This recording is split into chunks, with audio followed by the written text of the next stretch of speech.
Welcome to VNN, to our next episode of our discussion series. And we have with us Ambassador Praveen Verma. And today, it's a bit colder today than yesterday.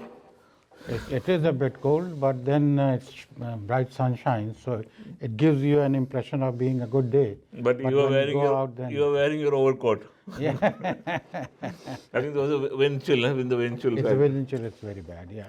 I don't know how it was in Delhi. Delhi also it's going cold. During Republic Day, of course, that must have been a hot affair.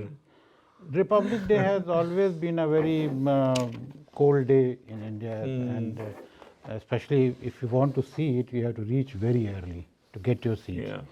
So it has always been a cold day, and you see it once, and then after that you watch on television. Yeah, that's true. I mean, I think that's better. You can see more of a close-up and... Yeah, quite true, because unless and until you are in one of those VVIP seats, most of the action is over there only. And if you're just ahead of it, then everybody is just finished the act and then a moving on. Yeah, but this year I think it was quite exciting, isn't it? With masked bands and marching contingents, much more than I thought.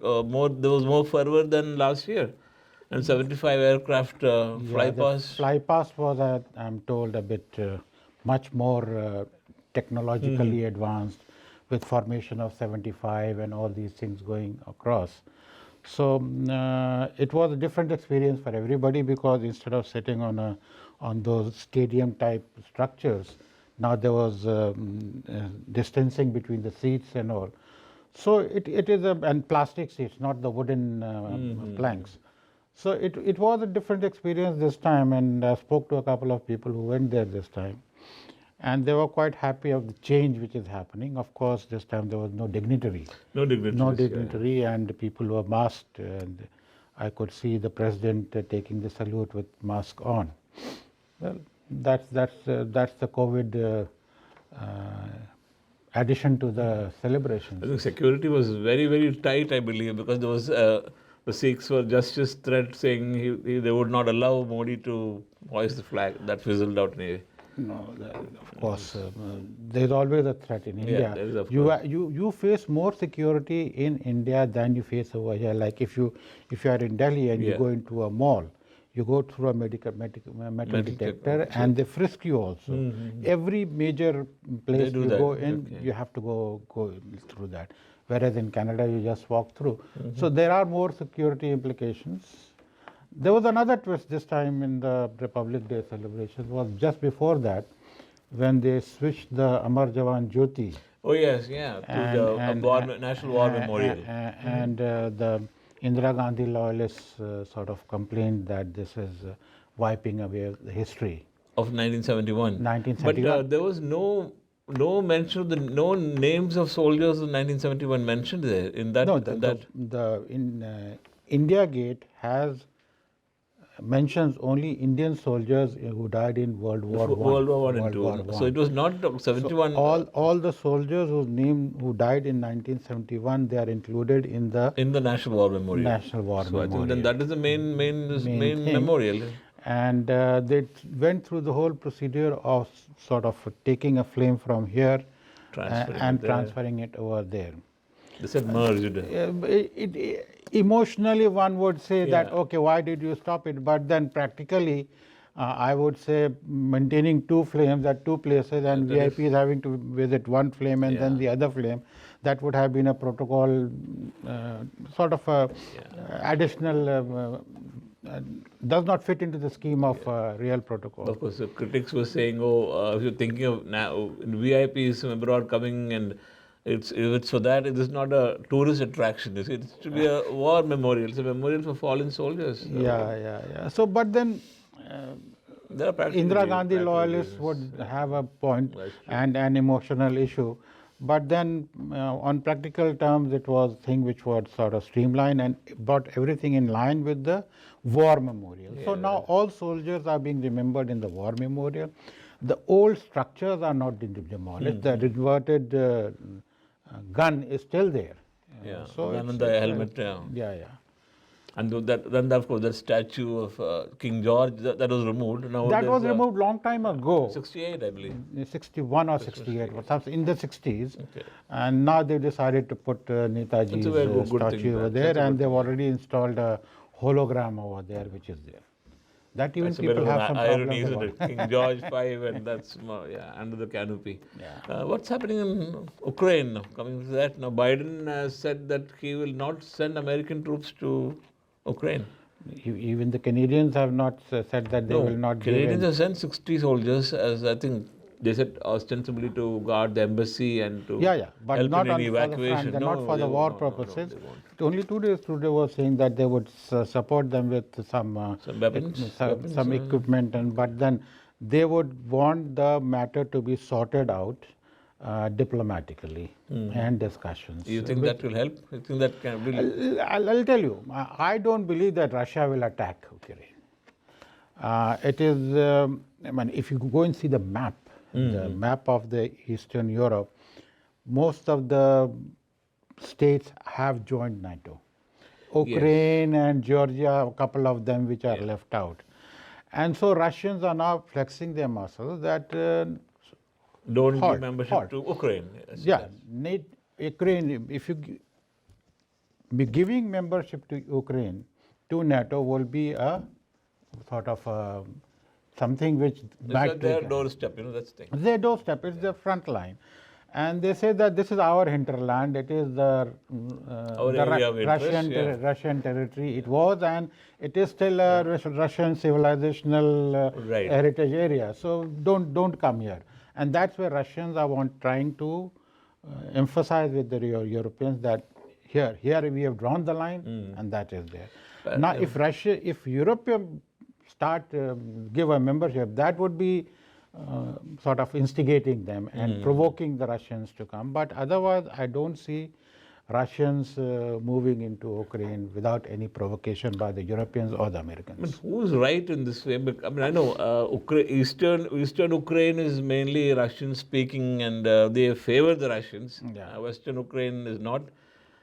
So I think, I don't know if both sides have something tell me, right. Who was right in the Cuban crisis? Yeah, that's true. And the Monroe Doctrine. These are political issues where right and wrong goes into a gray area. Political considerations are more important. So Russians are for good or for bad. I'm not speaking for the Russians, but they have taken a position. Okay, here, please stay away from here, and we'll stay away. And we'll stay away. Feel it as that. But you see, the former president of Ukraine had joined an alliance with Russia, trade alliance, etc. And then, of course, he was ousted. And then the new president is now pro-NATO. So you see, there are a lot of complications within that area, isn't it? How do you diffuse this thing? That's the thing. How to diffuse this? No, you see, this is something which slowly will evolve into a harmonious situation, stalemate or something like that. Because just like any political system, they have got in Ukraine, I would understand that the political position would be whether you are pro-Russian or anti-Russian. Elections will be fought on that. And one election will be won by A and another election won by B. So they will keep on interchanging till a sort of understanding is built between the countries. Like NATO is there, and in the Cold War period, it was a situation that what do we do? We thought that someday the West and the East will fight.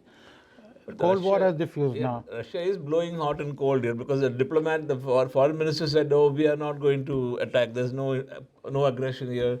Putin said, "Oh, we will use conventional forces if necessary." If necessary, yes, of course. That is good boy, bad boy. You understand all these things. Yeah, that is true. But the problem is, what impact does this have on the world economy? Isn't it? Now, as it is, they are blaming the rise in oil prices on this Ukrainian problem. So we don't know how that will affect it. That any crisis happens and the oil prices go up because you direct some of your resources over there. Attention is diverted. But the fact remains that the oil production in the world is much less than what is the requirement, especially true, in the Western countries. In USA itself, their production and their import combined together is less than what they need actually. And Canada So is then not the prices encouraging will it. go up, It will go up. definitely will go up. And it's winters anyway, so it will go up and all of us are suffering. COVID gave us some relief that all the prices. Today the price is $1.50. Yeah, And it will go up again. It will not come down again. Anyway. I don't think it will come down. It will stay, unless and until there is a production increase, and but OPEC has stuck its own thing. So. That's true. Going back to India, I mean, did you hear about this former Indian Vice-President Hamid Ansari attending a virtual conference in a U.S. congressional briefing and talking U.S. about congressional India? briefing for whom? I don't know, just conducted by some anti-India organizations. Rather. Just like similar things are happening over here, where one organization sort of props up some support, and these are essentially anti-India institutions. But that's what I was saying. Was he breaching protocol, or it's a bit unethical that he was a vice president of India for about, I think, 10 years, and then he goes and talks bad about the electoral politics of India. Although during his time he had no problems. That was a Congress majority rule at that time. Now he says, "Oh, BJP is in a majority, so things are bad." So this sort of. He has been a vice president, which is a constitutional post. He was not a minister in the Congress government and all that. So I would think that he should maintain some sort of aloofness from the political discourse of Congress versus the BJP. Because as a diplomat even also, when he was ambassador for a long time, he served both the governments. Served for the BJP government and served for the Congress government. So he has been on both the sides. His family history is totally aligned with Congress. That is a different situation. I would feel he should have refrained it, but then he has the full liberty in India, as in the democratic world. You have freedom of speech, so you do go and speech. But where I speak, I should know what I should speak and who the other panelists are, because all the other panelists are known India baiters. So I mean, for him to go and talk against India when he's enjoying all the perks of a retired life of a retired vice president. I mean, he has his own bungalow and car and secretaries, and then quite he does true. this. It looks a bit out of place, isn't it? Definitely, I would say he should have been more. How should the government react? Government, how do we react over here when all these seminars happen? There's nothing much, and these Zoom meetings have become something which you really it doesn't need any money. It just needs some paperwork or some sort of a coordination work by some invite a lot of people and then you do it. So really, you cannot keep on following every Zoom meeting and saying that okay. It was the vice president who was speaking, and somebody caught it, and it came in the papers. But then, I don't see how government can react on all these petty matters, smaller matters. Another very interesting thing was the prince of the Congress prince, Rahul Gandhi.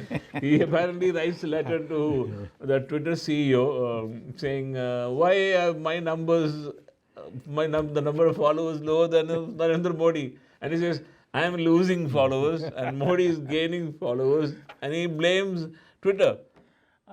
The way he says it made it funny, a bit strange, made it foolish, made people laugh. But he was making a point in the sense that Twitter had blocked his tweets on a particular date. Okay. And after that particular blockage, it was reinstated. But the fall in his additional viewing or following has completely stopped after that date. Oh, okay. So somebody in Twitter. So there could be some foul play also. Somebody has not opened all the channels to be opened. But the way he has said it, it's that is funny. Writing a letter and then making it public, and saying that okay. The whole letter and his annexures, you can get it on internet and he made a graph, and he says everything is even compared to Shashi Tharoor, that he's getting more and mine has gone straight down. If you see the graph, it has gone straight down. I don't think he is himself doing it. He must be having a staff who does this, a social media staff who's doing it. But I don't think he has. Maybe he has a capability. I don't know, but I don't think it was him. I But anyway, think it becomes a laughing stock. That's the problem. yeah, See. but then he has always been like that. So, and that's why you had the liberty of calling him the Prince of Congress. Yeah, the crown prince, and the British thing is the crown I will prince, not the say clown that. prince. And You have journalistic liberty, I don't have. Anyway, then of course, now coming to Canada, of course, the vaccine thing is getting a little problematic now because I think a minority of people are refusing to take the vaccines. That's all over the world. Yesterday, there was a big truck convoy, and they apparently collected over about $7 million in donations to all this truck rally. Now they said $1 million worth of fuel has been used by the trucks, $1 million. The rest they said they will donate it to charities. But yesterday on television they were showing people standing in Toronto highway, the bridges, and waving at the truckers, supporting them. They stand saying, "We don't need vaccines. Or we don't need a vaccine mandate, rather." I think that's more important. Anti-vaxxers or non-vaxxers have their support in a very small segment of the people all over the world, and even in India. There's not much difference. They couldn't find It all depends on which pharmaceutical company is able to spend how much money on the publicity and lobbying and what else. Yeah. But India has been sort of on its own, it's done well. Done well, and the vaccines are going all over the world, and we are donating it all over the world, and it's working. It's working, and then of course.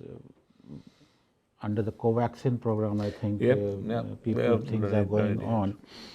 So the sooner the majority of the world population is at least vaccinated, it's better. And you and I know that we'll have to do a booster every year.